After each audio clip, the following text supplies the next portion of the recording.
Today we're separating the bell cows from the backups, the dead zone from the diamonds. It's 2025 RB tier time.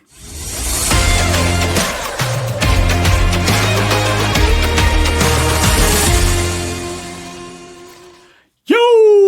What's happening, everybody? We're back with another episode of Too Much Fantasy Football. It's Brian, it's Brennan, and folks, we got a guest today. He's basically fantasy football whisperer for anybody who's drafted RB Dead Zone and lived to tell the tale. He's the creator of Late Round Fantasy Football and host of the Late Round Fantasy Football podcast. An analytics wizard who can make spreadsheets sound seductive. If you've read his work, you're smarter. If you faded his advice, you're probably in last place. Give it up for the king of Late Round, JJ Zachariason. That was probably the best intro that I've had on any show ever. I appreciate that, man. Thank you. I'm stealing that right there. That timestamp, last 5 seconds, we got that locked in, man. JJ, I'm sorry for my co-host. He loves dad jokes all day long. So. I mean, look, I sent a tweet out yesterday after the Pope was named, and I said all I said was a Pope from Chicago, and I said Roma Dunze is about to break out, is what I said, because of Rome and Vatican City and all of that. There were a lot of people who immediately were like applauding the dad joke, but there are a large group of people out there who despise dad jokes like that. But I am on team dad joke as a father myself. All right. Oh, the best was I saw you explain it to one of the guys that was giving you crap about it. I was like, that was just icing on the cake right there. That just absolutely crushed it right there. Yeah, I love when people try to like trash, a joke like that or whatever, and then I just go way over the top explaining it just to make them feel worse about themselves. Right, because there's no comeback at that point. Like, you explain a joke, it's kind of dead. You got to move on. But right. Absolutely love the way you handle it. Yeah. But today we're going to be going through some RB tiers, going one through wherever we land here. We've got the underdog rankings here to just kind of see what the consensus is. Brennan and I will kind of share what we have, and JJ's going to tell us where we got it wrong for sure. No one's wrong in May. No one's wrong in May. That's my favorite part, right? We can go all over the board here. But looking at tier number 1, the first 3 guys, it's kind of a consensus. I don't think I've seen anybody coming out that says Bijan, Barkley, and Gibbs is in that consensus top 3 with the RB1 tiers. But as you kind of break down into it, we've got CMC still in the tier 1. 3 of the last 5 years, it's burned you. But those other 2 years, you can't walk away from that kind of success. Where are you with CMC going into this year, JJ? You hesitant with that at all? I mean, not really. I know that a lot of people are. You either are or you aren't for the most part. I'm not really, because part of the reason I think people were fading like a Saquon Barkley last year was also sort of injury concerns, can't stay healthy. Obviously, like Jalen Hurts was part of that too, and him stealing some of that goal line work. But it's like, we kind of did this last year, or at least folks who didn't, draft Barkley last year. Like you guys, I mean, like you just said, a healthy CMC is a cheat code in fantasy football. I know that we didn't really see it last year. I think recency bias is playing a little bit of a role there. And look, there is that injury risk. But I'm still in. Like I think you could draft him at RB4 if you wanted to. I personally have Geanty ahead of him right now, but I think he's a top 5 running back in fantasy this year, and he should be a first round pick. Yeah, that's where I'm at with him too. Like I play to win, so like I'd rather be first or I'll be last. And like CMC is a guy that's going to get you first, or you will be last with him. And so like that's like he's going like basically the back end of the first, early second. So like if I have that late pick, I'll probably be taking him a lot. And it's kind of, I mean, it depends how much you look at the weighted strength of schedule and all that kind of stuff, if you really buy into that. But because they finished so poorly last year, right now, their strength of schedule, they are number 1, and by a wide margin too. So all we need is the health. We know he can do it, but you tie that in with the better schedule, and you're probably getting him there at the 1-2 turn. So that caution is kind of baked in a little bit, and I'm willing to take that swing there. I do have Geanty in my tier 1 right now. Brennan, you got him there at 2. Where's the faith? Where's the faith, man? I just we have such high expectations for rookies to come in and be like the second coming of Christ. So I want to temper my expectations. I want to see it first, but I know he will be a top 5 RB. JJ, you got the confidence there with him? Yeah, I mean, look, it's really interesting. Like, I think that with rookies and redraft, people get turned off for, obvious reasons. I found through my research that uncertainty is what wins championships usually. Now, obviously, the uncertainty is what's going to drive down cost, and it's not driving down cost for Ashton Geanty. But if you look historically at running backs that have been drafted in the first few rounds of redraft leagues, everyone remembers Clyde Edwards-Helaire, but there have been hit after hit. I mean, it's a very good hit rate in some. You have Ezekiel Elliott, even like Najee Harris, his rookie year when he was like more of a mid-second round pick. He had a great rookie season. That was his best season from a fantasy perspective. So I'm in on Geanty, especially when you look at look, I mean, Ashton Geanty's being like, I don't throw this around loosely, but he is generational. He's the second best rookie running back prospect in my Zap model, behind only Christian McCaffrey. And obviously a player like that is going to just steal all of his backfield work. It doesn't matter really who's even there and before him. But the fact that they have literally nothing in that field, I don't see how he doesn't see 300 plus touches this year as long as he's healthy. And if he's going to see that kind of workload in an offense that should be at least better than it was last year, I'm probably more on the side that I think Geno Smith is good rather than not good. And so, I think that things can come around and he should be a top 5 running back this year. And I feel like that's kind of been a piece of that success too for some of these rookie running backs that have been gone early. I mean, Najee Harris, first year he had Big Ben, dump off. That's it. That helped him propel there. Saquon Barkley, his first year, he had Eli, nothing but dump offs. And Geno's no spring chicken. So, just him being a part of that target share. You do have Jacoby Myers there, Jack Besh, who got drafted in the second round, and then, of course, Brock Bowers. But yeah, I just feel like he should eat, and I'm not going to be one of those ones that miss out just because I want to, pull him back just even a little bit. So I'm all over that. Going into this tier 2, Derrick Henry in tier, I mean, he's just got to be there. I refuse to fade him at all because, as I tried to do with Tom Brady for years and years, it just bit me in the ass. So yeah, give me Derrick Henry. Achane is kind of the same situation, but Jonathan Taylor's going to RB8. Not that it's much higher than I could kind of see him going, but I feel like maybe a little closer to that RB12 is where I'd feel safer taking him. You got a couple of Colts fans here. We try to keep the optimism as low as we can. Just the the disappointment set in. But JT this year, where are y'all on him as far as going into it? I'm not in love. I mean, my projections don't love JT this year. Obviously, I think we probably agree that Daniel Jones would probably be better for Jonathan Taylor's fantasy upside. I think that you can make the argument that, Anthony Richardson has a higher ceiling than Daniel Jones. And if that ceiling were to be hit, then obviously maybe the offense would get going a little bit more and we just see more volume in general throughout the offense. But I mean, you look at his peripherals last year and it's just really hard to buy into, to me, you obviously look at this from the standpoint of running back rush share or just general rush share and then target share. Right.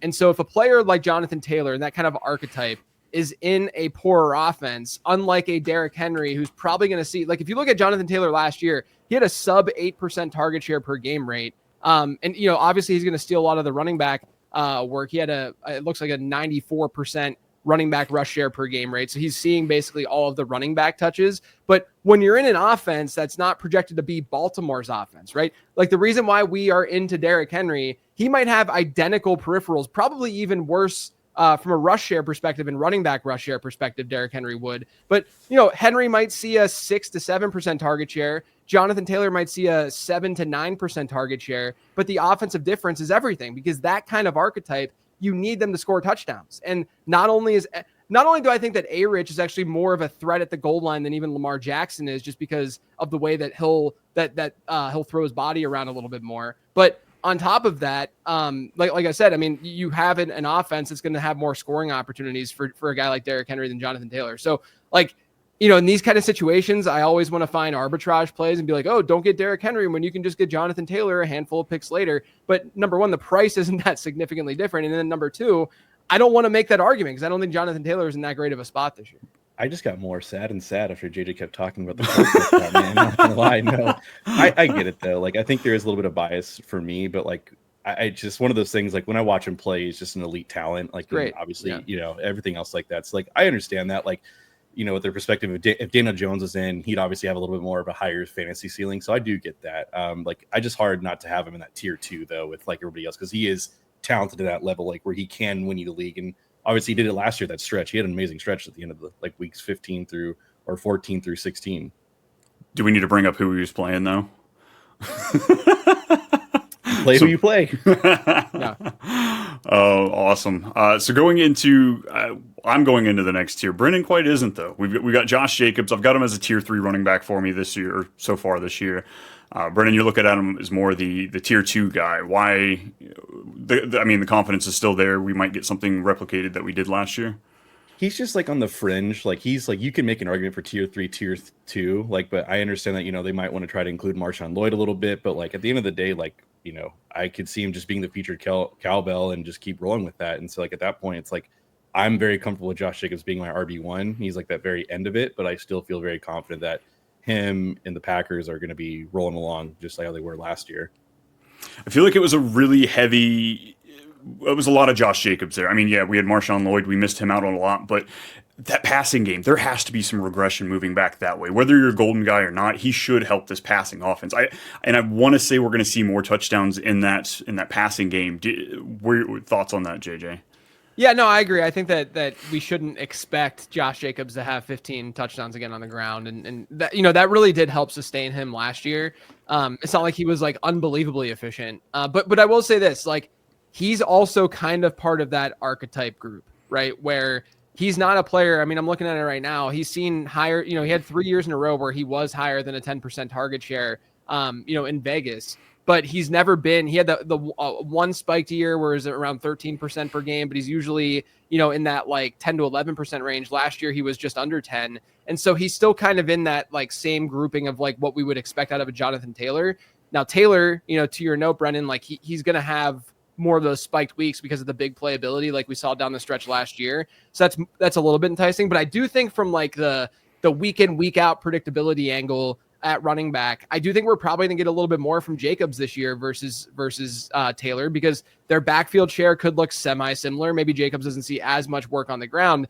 I think that we would probably agree that the offensive environment is better for Josh Jacobs than it would be for Taylor, and so the touchdown upside would be there. I do think that they will end up, being a little bit more pass heavy than they were last year. I don't know if they can afford to do what they did last year necessarily. And they also, they had Matthew Golden. And I think that the trio, or the four, if you want to add Dontavian Wicks in there, they mesh together pretty well and work well together, and they should be able to improve there.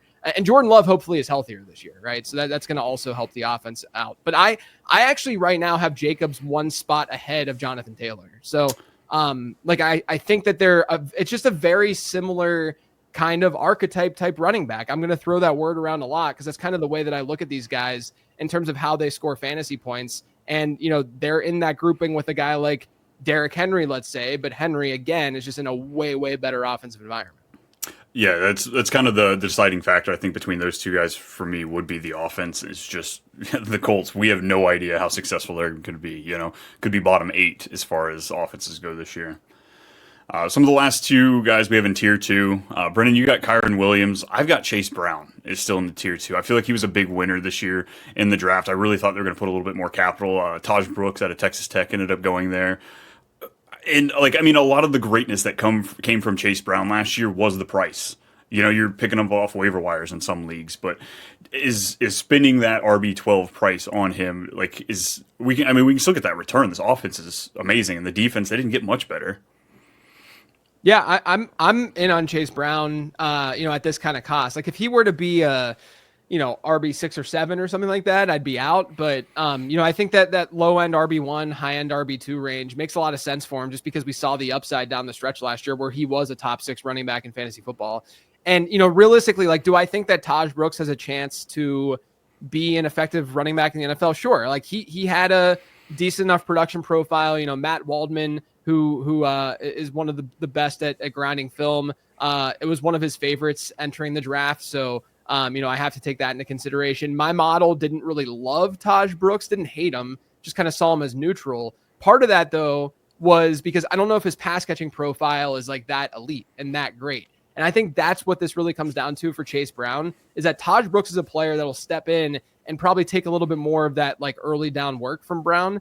And the key really is the receiving work. And the interesting thing with Brown is that he didn't really see that to start last year with Zach Moss because Cincinnati didn't like his pass pro ability, but he got better, as the year went on and as Zach Moss, was sidelined. And so he ended up seeing, an 11% target share in that offense. If he is that primary pass catcher, which I think right now we should probably project him to be that, then all of a sudden you're going to get that healthy floor each week, especially in a full PPR format, but you'll get that healthy floor each week. Maybe Taj Brooks is sort of a change of pace and steal some of that early down work. I think that the big question mark would be, do they trust a guy like Brooks at the goal line? I don't know. It doesn't seem, they brought Zach Moss back too. So who knows if Zach Moss would be involved there, but like, to me, it just seems like it would be foolish to assume a mid day 3 back is going to take on such a substantial role in what should be a playoff contender. So I'm still in on Chase Brown. I think he's solid. I liked him as a prospect as well. A lot of explosiveness to his game, and he showed that last year. No, I'm right there with you. Like, I love Chase Brown. I think Chase Brown's such an enticing prospect. We saw what he did at that stretch at the end of the year. For me, like, I would, if he's my RB1, I'm still very comfortable with that. Like, I think I trust this offense. I expect this team to be on the field more on the offensive side.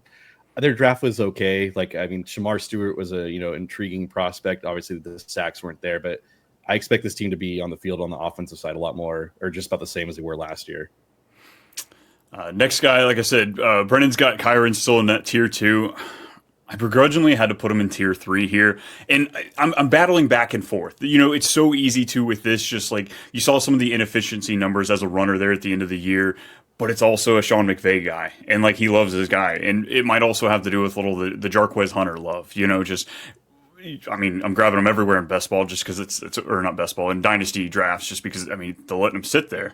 When you've got other running backs that are being taken later in the NFL draft and they're still there in your rookie draft. So it might be a little biased there that I'm buying too much into him. But as far as your feel on Kyron Williams and just kind of like working into statting him out, where are you feeling on that one?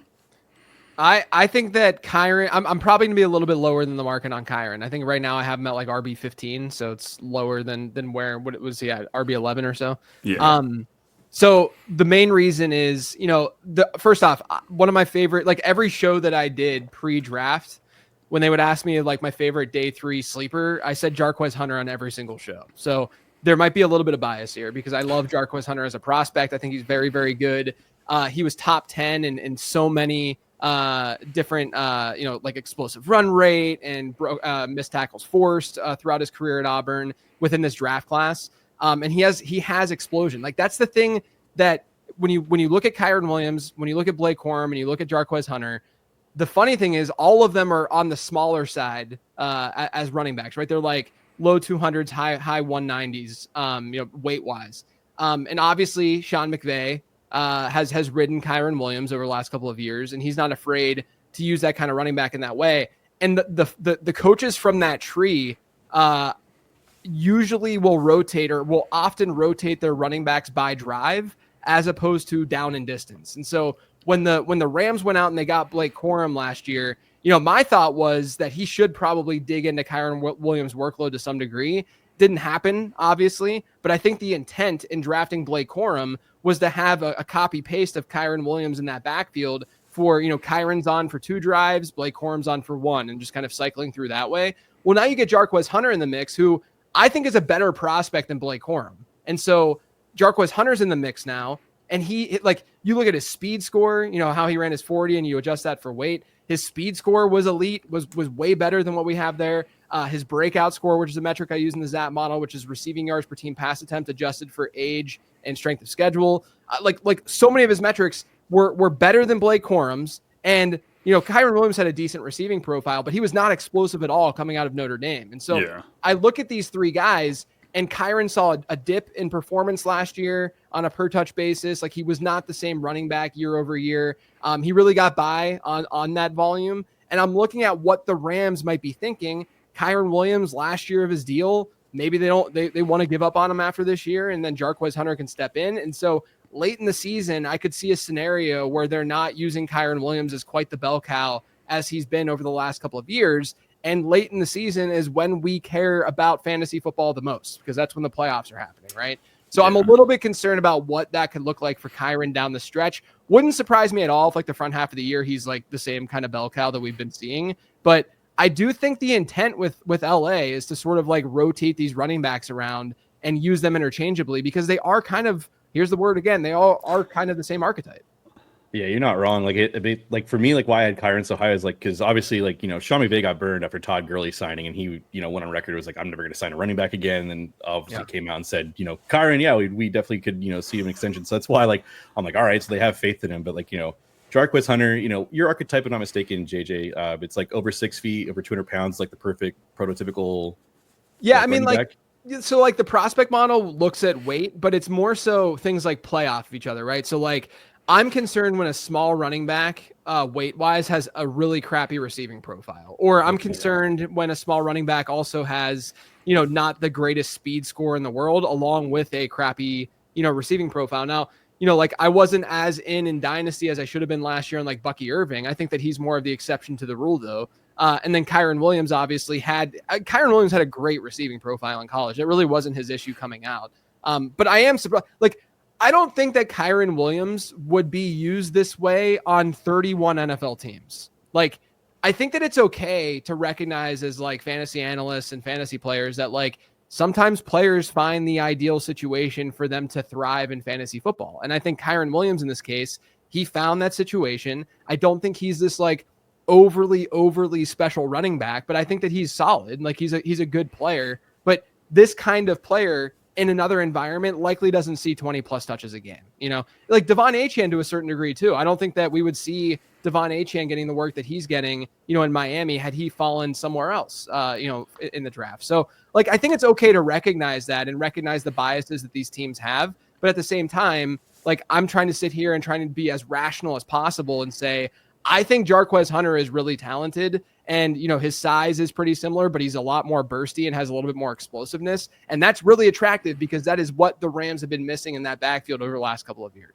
Breece Hall, oh my gosh. If there's not just like an enigma over the entire New York Jets offense, like you feel pretty good about Fields for like there's nobody behind him to kick him out. But Breece Hall, despite his disappointing last year, he was still number 3 in targets last year in the run from the quarterback. So yeah, it's going to be a different quarterback there. But Justin Fields was also number 2 in running back checkdowns last year, going up until week 6 when he got pulled. So I'm having trouble fading him. Luckily, like we're getting this, discount at him. He's RB13, so he's going as a high-end RB2.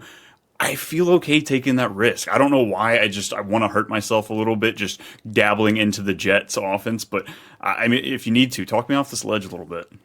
I mean, I'll say that I can understand why like his best ball ADP would be where it's at because the dude obviously has that big playability and he's going to have some crazy spiked weeks. And you don't have to predict how they might use the other backs in that backfield quite as much as you would, in a managed season long league.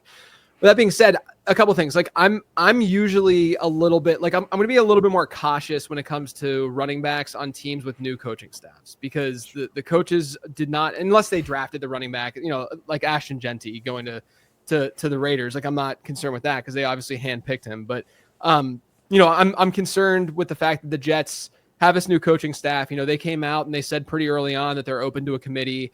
Braylon Allen was probably a little bit overrated last year in the way that he performed, but Isaiah Davis I thought was really good in his short time that he finally got some work. So I wouldn't be surprised if there's like some sort of rotation there. And then, you mentioned the dump offs to running backs last year.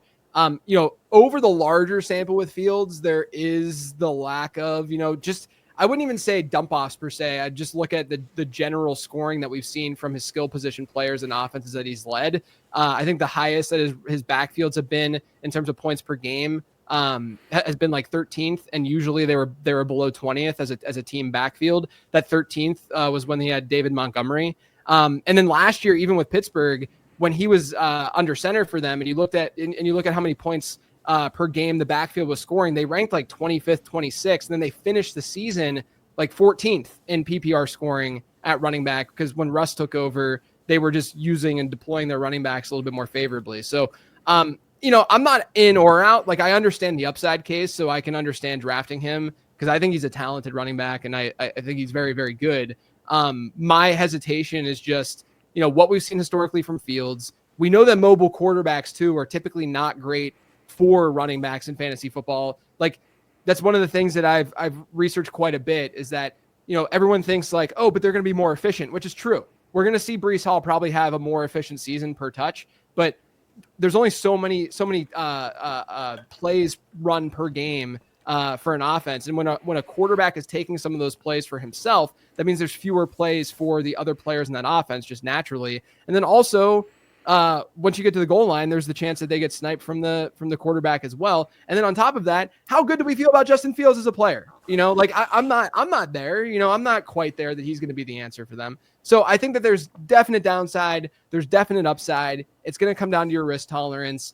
I'm a little bit below market just because of that. And I'm, it's May, so I'll probably play it a little bit safer. But yeah, I mean, like Breece Hall's good. So I'm not going to fault anyone for drafting Breece Hall. Yeah, for me, like it's an eye test thing. Like, 2 years ago, he was the RB2, if not mistaken, and had all those checkdowns and everything else like that. And then last year, he didn't quite look like Breece. Like, I don't know what it was. He was just getting caught from behind, and usually we just see him with the breakout speed. I don't know. Maybe it was a little bit of lingering injuries. We just don't know.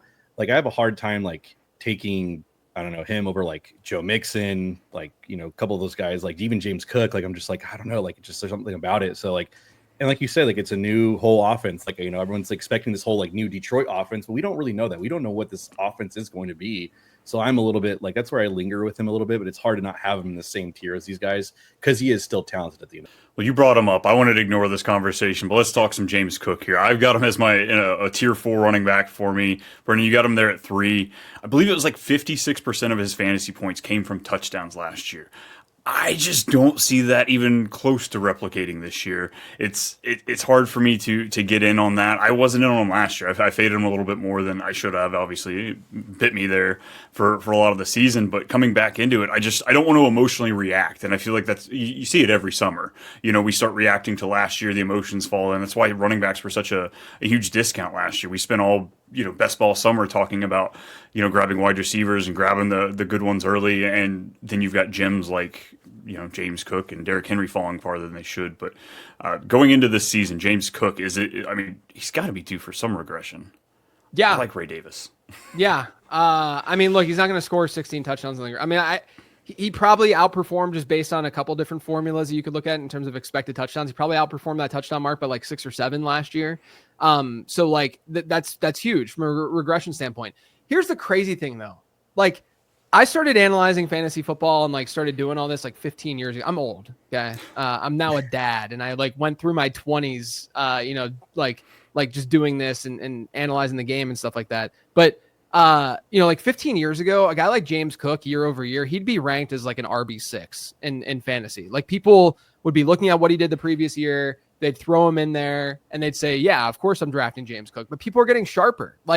An RB 12 to 16 price tag for James Cook is pretty it's not an unreasonable thing to project and to place him even when you address some of that regression. Now, I will say, I look heavily at peripherals, as I've mentioned with running back rush share and target share and such. And this is the kind of running back that I typically will not invest in heavily. Just because if you look at his 3 years in the league, he's had, year 1, obviously not a huge running back rush share because, he was a rookie, but it was around that 30% mark. Year 2, it was 62%. Year 3, it was 60%. Those aren't bad numbers, but they're not going to be Jonathan Taylor-like. And then on top of that, you look at his target shares, which is where you would hypothetically make up for that kind of just above average running back rush share numbers.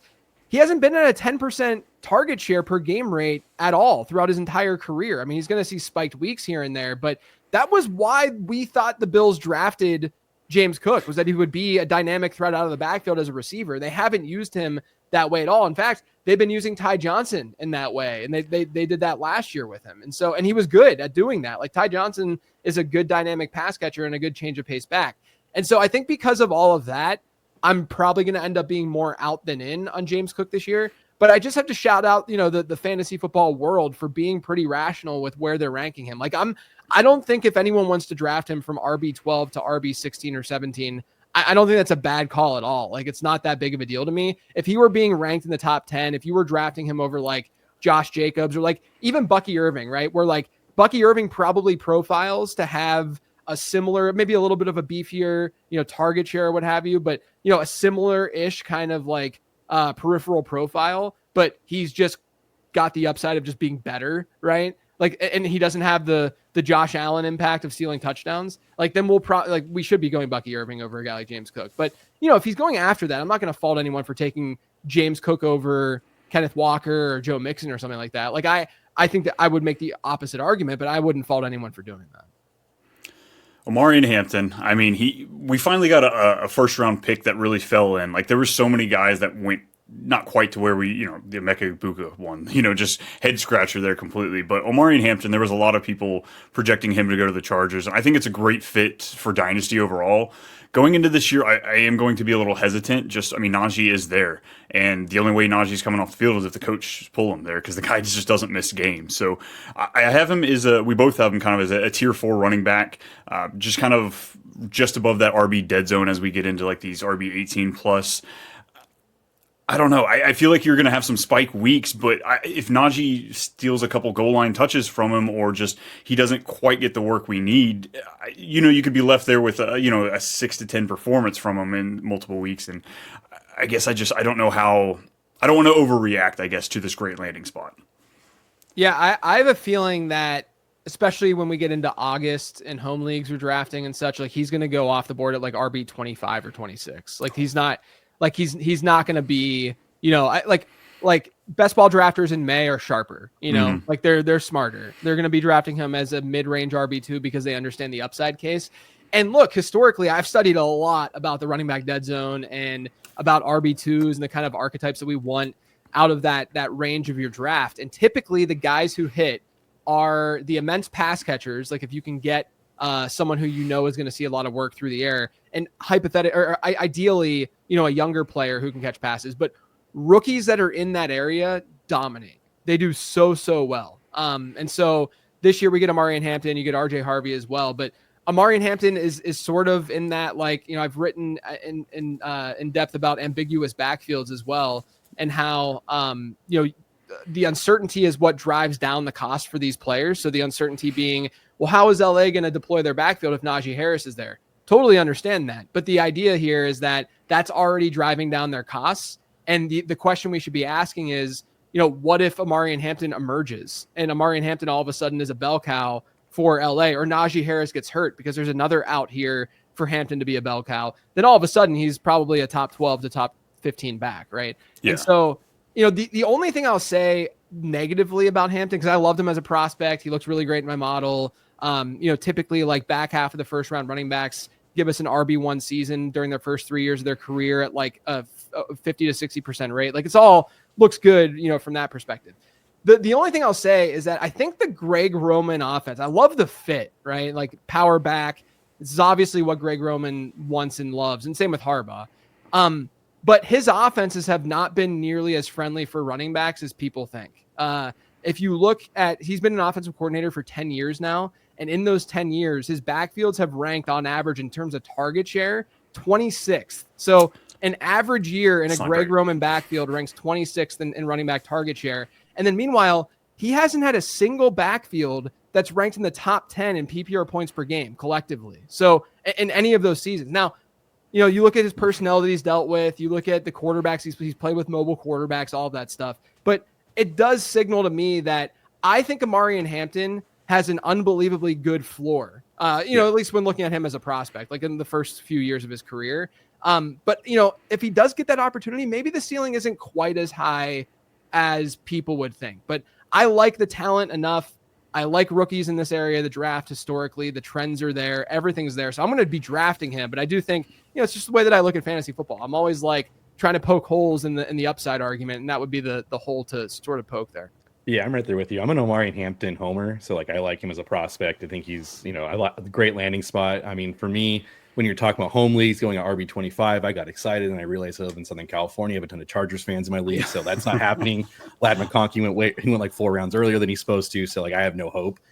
For me, if I had to predict what he's going to do, I guess I think it's a slow burn, right? I think we're going to draft him high. I think Najee and him are probably going to split carries, and then I don't know, week 8 he starts to gradually take over because he's just a better back. Is that where you're at with him? Right now, if you had to call your shot, or would you think it's a little bit different?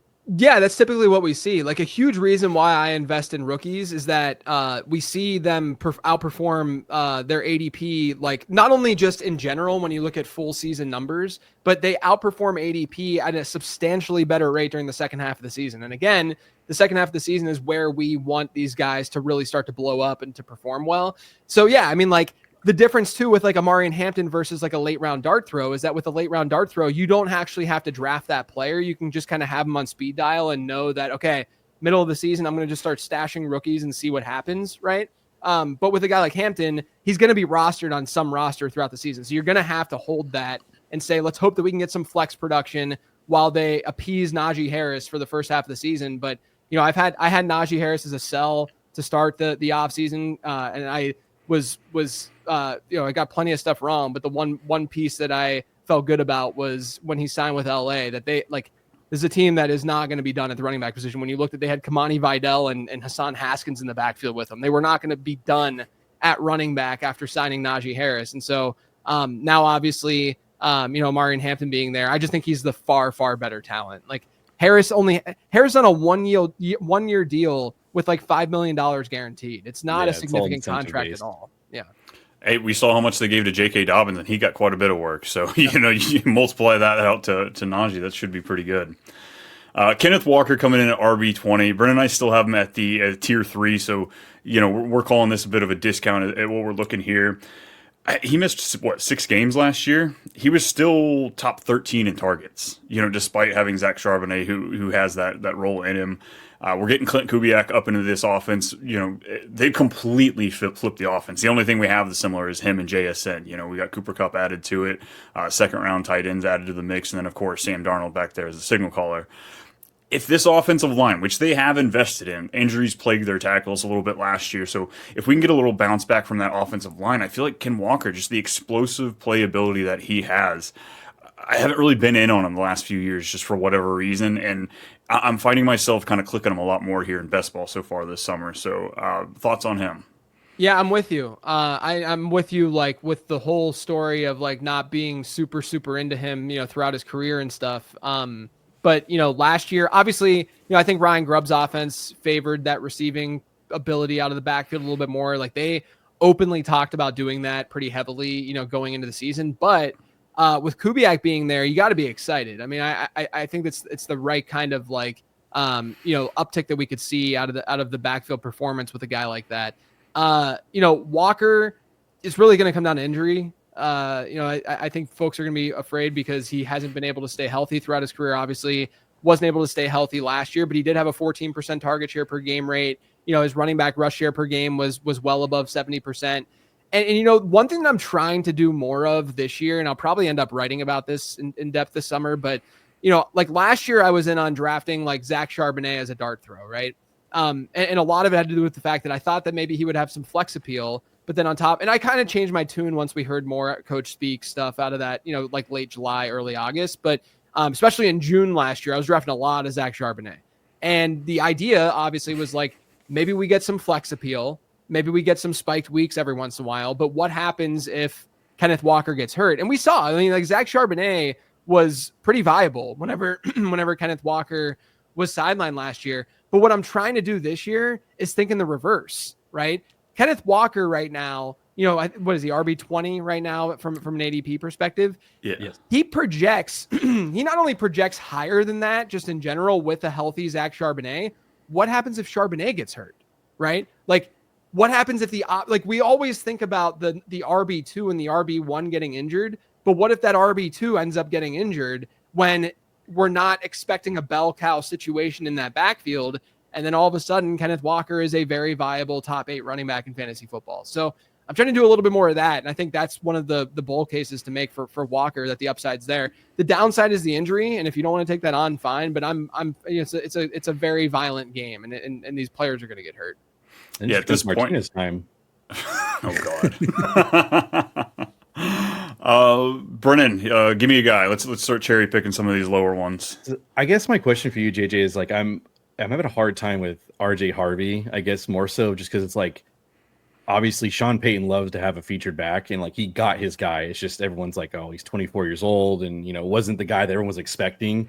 where are you at with him in regards to like redraft? Is he in that like, you know, ambiguous like that backfield, or are you pretty confident with Harvey going forward? See, in situations like this, I'm okay with throwing, like I say throwing the dart, and I know it's a little bit different in best ball where like every roster spot is really meaningful because you can't run waivers and stuff. But like in a typical, you know, regular redraft league where you can manage your team, a 5th round pick or whatever he ends up being, you know, if he goes in the 6th or 7th, and he's probably going to go in that range even later sometimes in some of these more casual home leagues and stuff, like that's not going to make or break your season. Right. And so in situations like that, I lean into what the upside cases are. Like to me, the upside switch flips, whatever whenever you get past, like, honestly, like round 2 into round 3, like you should start to just think about the upside case, because the downside case is really not going to sink your team when you can manage your roster, when you can be really effective on the waiver wire and so forth. And so with a guy like Harvey, do I think he's like this overly special talent? I'll tell you that the prospect model definitely does not. I mean, it doesn't mind him. It saw him as kind of neutral, but it ended up seeing him as a high risk player. What I do is I look at where these guys were actually drafted, and I compare that to their overall profile to say, are you a low risk, high risk, or a neutral player based on were you basically overdrafted or underdrafted? So like Caleb Johnson was underdrafted. RJ Harvey was overdrafted based on his profile and based on the fact that he was actually expected to be more of a day 3 pick, and he ended up going at the end of round 2. And so like there are red flags. He's 24 years old. You know, his receiving profile wasn't nearly as good as like people are comparing him to Alvin Kamara. I can't do that. Like Alvin Kamara coming out was an unbelievably good pass catching prospect. Like that is what he did and what he did well. And he was beefier also, and actually slower than RJ. They're not the same running back at all. If anything, if you want to comp RJ Harvey to like a previous Sean Payton running back, because that's what people love to do, I'd say it's more like Pierre Thomas, if you guys remember him from back in the day, right? Yeah. Like, which is fine. Like he gave us like RB2 type seasons. That's good. And but at the end of the day, like I'm actually not going to comp RJ Harvey in this situation to any previous situation, because what they have right now is not really like what they had in the past. They're very, very different running backs. So to me, I just think he's the best running back in that backfield right now, like pretty clearly. I wasn't a big Audric Estime fan coming out because he's so one-dimensional. He's not going to be much of a pass catcher, and I don't think they're going to use him as a pass catcher. I like Jaleel McLaughlin, but I don't think he's going to be a high-volume back. And so what does that leave us with? Well, it leaves us with RJ Harvey behind arguably the best offensive line in football, with an up-and-coming quarterback, with a head coach and a coaching staff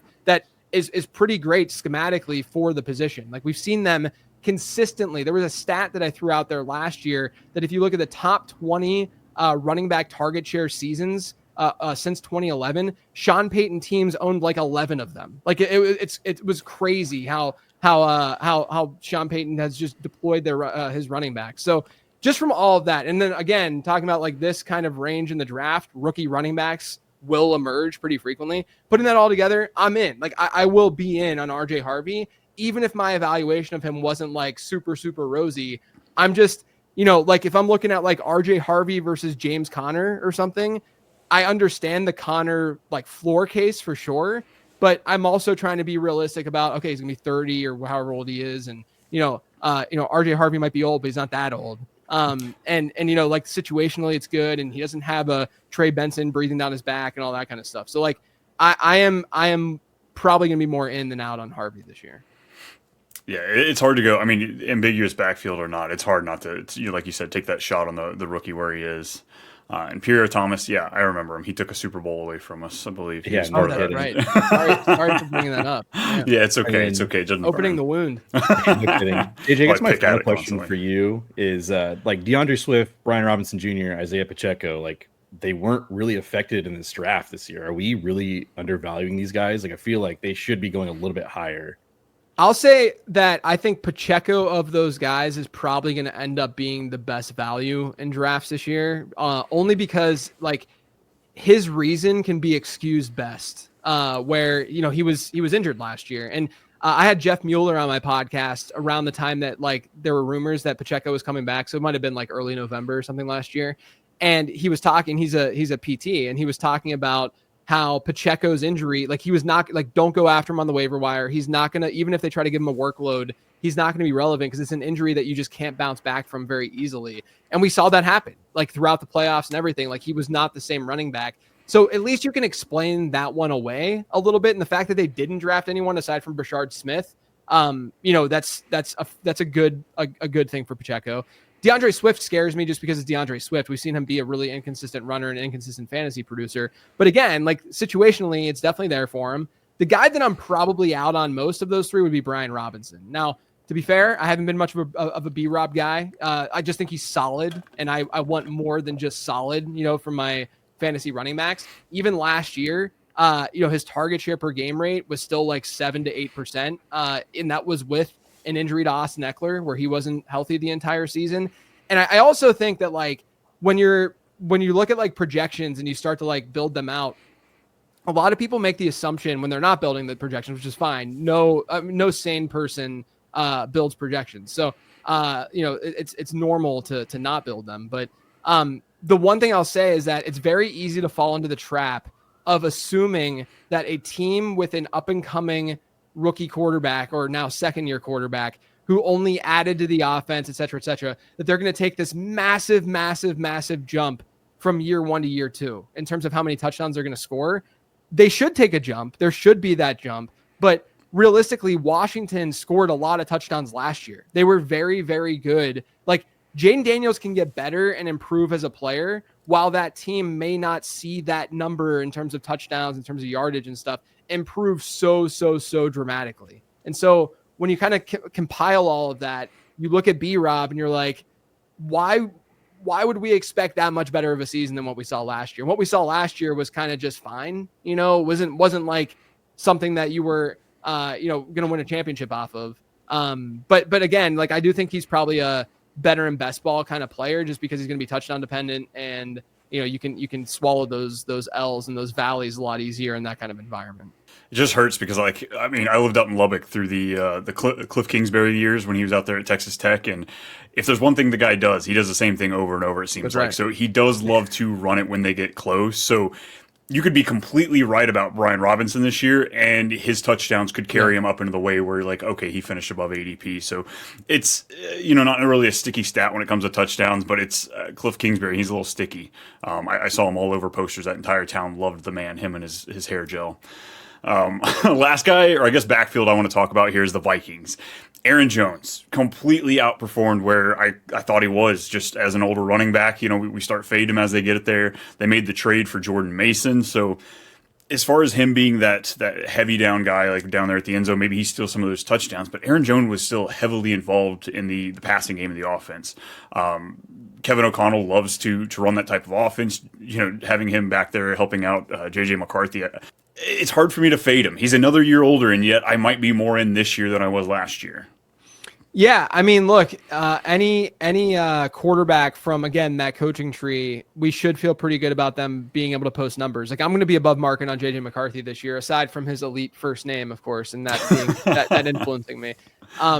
No, so I think McCarthy's in a pretty good spot to outproduce expectation just because of the environment that he's in. We saw it with Sam Darnold last year.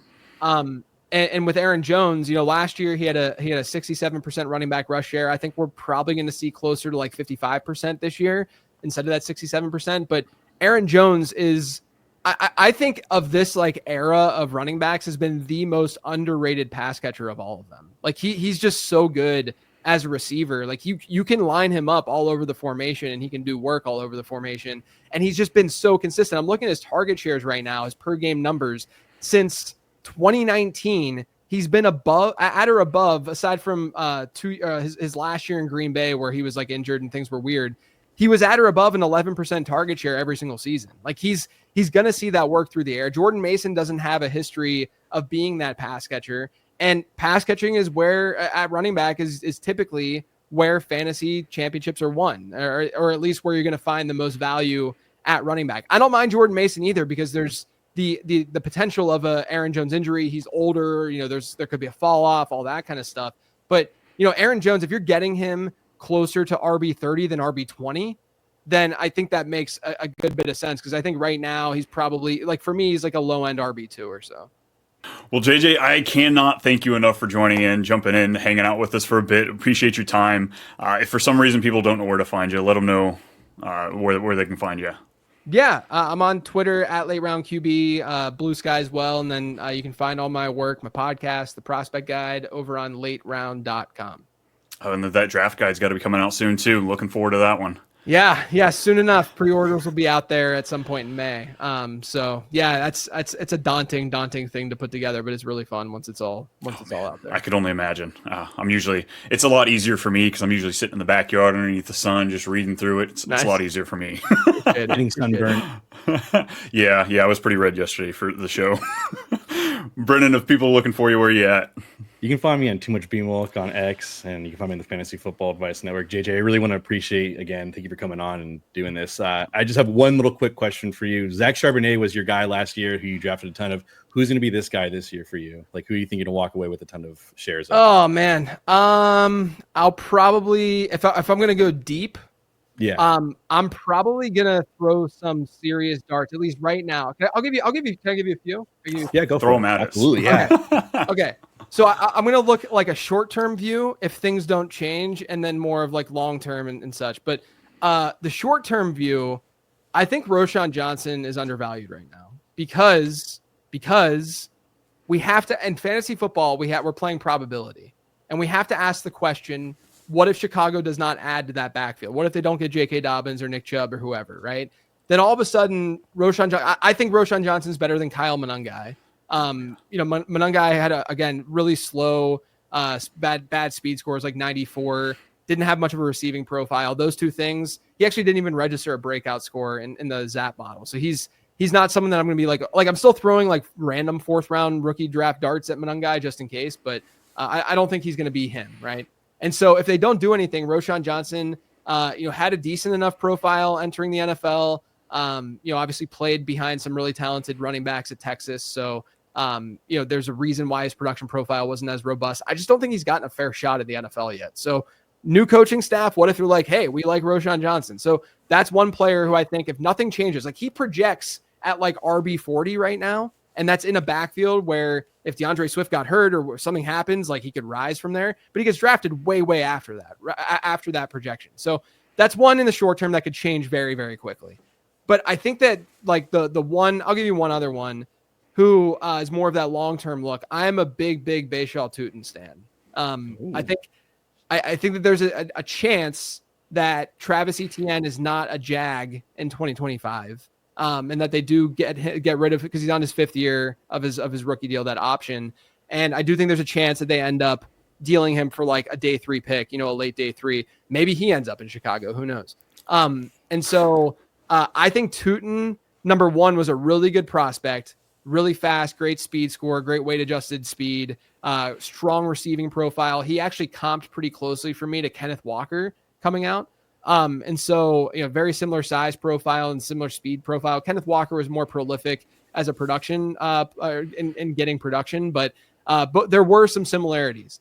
And then, you add on Liam Cohen, and this is, again, new coaching staff. What do? They use a 104th overall pick on a guy like Tutin, who has the toolbox that we want in fantasy football. Like he checks a lot of those boxes, and he does work really well with a guy like Tank Bigsby, who's more of that like grinder between the tackles runner, but I think he's just a better player than anything that they have there. And it's an up and coming offense that I kind of want to invest in. So I'll throw that dart at Tutin. I'll call him out. I'm kind of into Jaden Blue a little bit too. Which is not, my boy Blue. not the standard running back that I typically would want to invest in, but the Zap model really liked him. Really good receiver, really good receiving profile. I could see him being like a 100 to 130 attempt player, but while seeing like a 12% target share, and he's really explosive and really electric, and that alone can make him flex viable. So those 2 rookies I'll call out, and then Roschon is the boring kind of veteran that no one really wants right now. I love it. Snatching them up everywhere in best ball today. I can't wait. Nice. But yes, folks, thank you for listening. Like, subscribe, all the fun stuff, whether you're listening here on YouTube or on your favorite podcast app. It's at @too_much_Brian on Twitter, @too_much_Brian everywhere else. And thanks for listening. We'll see y'all later.